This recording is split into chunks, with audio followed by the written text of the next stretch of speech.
estimated that 45,000 non-smokers die each year from smoking-related diseases. According to the CDC, or Center for Disease Control, 88 million non-smokers were exposed to secondhand smoke between 2007 to 2008. In this speech, I will cover the problems that secondhand smoke creates, what steps can be taken to fix it, and the advantages of those steps. I believe that the Kansas state government should ban public smoking in all public places. Smoking should be done in a place where people who do not smoke can't avoid it if they so choose to. The best way to ensure that people are not exposed to the effects of secondhand smoke when they don't want to be is to eliminate all public smoking. Getting rid of public smoking can save lives. There are two different types of secondhand smoke. The first type is called mainstream smoke. Mainstream smoke is the most common or most well-known type of secondhand smoke, and that's just the smoke that comes out of the breather's or out of the smoker's mouth. The second type of secondhand smoke is called side stream smoke, and the side stream smoke is the smoke that comes out of the lit end of a cigar or cigarette or something like that. Secondhand smoke is a mixture of particles and gases. Now, there are about 7,000 chemicals in the particle and gases mix, and out of that, hundreds of them are toxic, and out of that, 70 of those chemicals have cancer-causing agents in them. When a non-smoker is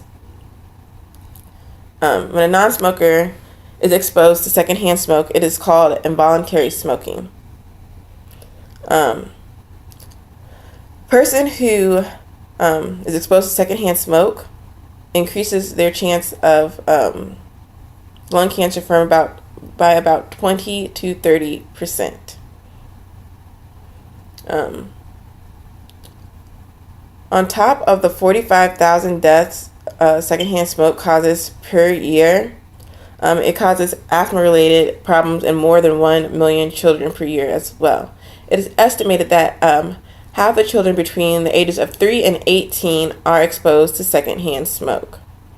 According to the American Lung Association, it is also responsible for 7,500 to 15,000 hospital visits a year in children under 18 months who have respiratory issues due to exposure to secondhand smoke. These children are also more likely to be put into the intensive care unit when they get diseases such as the flu. Women who are pregnant who are exposed to secondhand smoke are also more likely to have complications in their pregnancy as well as have miscarriages. According to the U.S. Department of Public Affairs, smoking secondhand smoke can be linked to lung cancer, heart disease, as well as strokes. So it affects the blood vessels, and it also affects blood circulation in bad ways.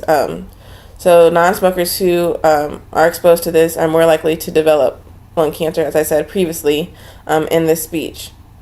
A lot of states have passed indoor-free smoke acts, which prevents people from smoking indoors. However, that is not enough.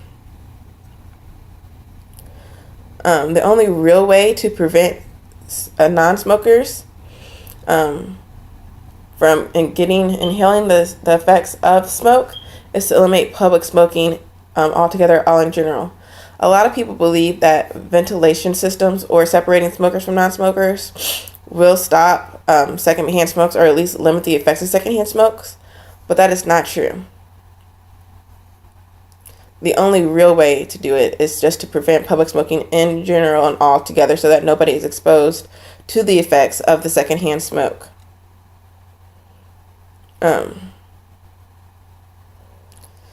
So, to stop secondhand smoke, there are a couple of steps that can be taken that are really, really simple.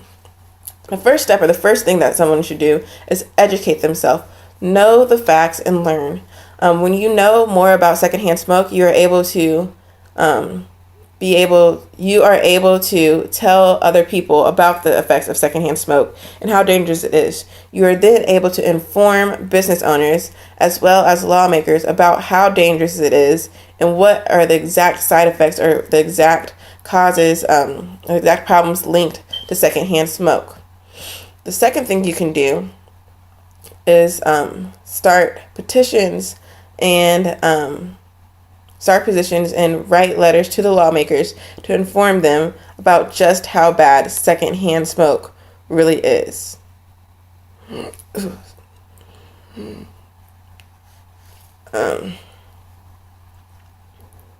So the clear-cut solution to stopping public smoking or to stopping the effects of secondhand smoke is just to quit or ban public smoking.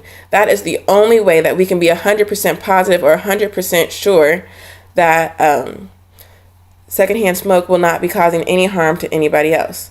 So, what are the advantages of stopping secondhand smoke or banning public smoking? The first advantage is that you're going to have lives saved. There are going to be less people who die each year from secondhand smoke. The second advantage is that it's going to limit the diseases or the risk factors that people are getting now, such as the previously mentioned lung cancer and heart disease and things like that.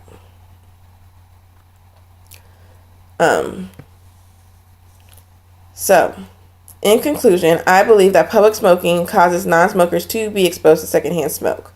I believe that these instances are very serious and life-threatening and should be avoidable if possible. Smoking should be done in the privacy of one's own home, so if a non-smoker chooses to expose himself to secondhand smoke, that is a choice, versus if someone's smoking in public, that is not necessarily always a choice for the non-smoker.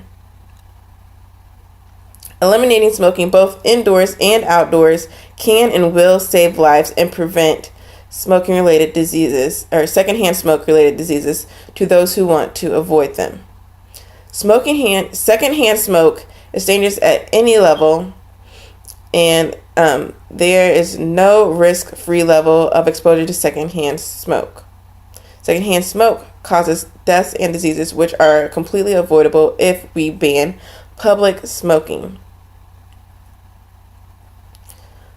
Because secondhand smoke is so dangerous, it is important that we take steps in protecting ourselves by informing business owners and lawmakers about how harmful the effects of secondhand smoke can be. To learn more about secondhand smoke and its harmful effects, visit www.usalung2.org. Thank you.